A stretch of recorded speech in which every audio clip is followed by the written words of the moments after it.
Testing.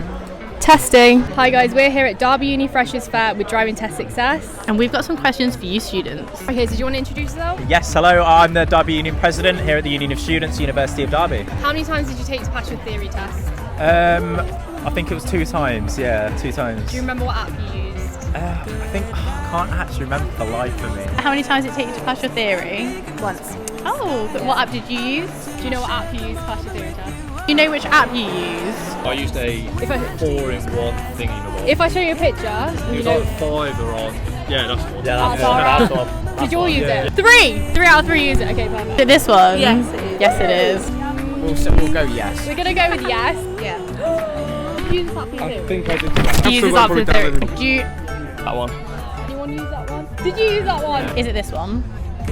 Yeah, I think so. Yeah, it's that one. I used the Driving Success. This one? Yeah, that one. It might have been that, it might have. We're gonna go with yes.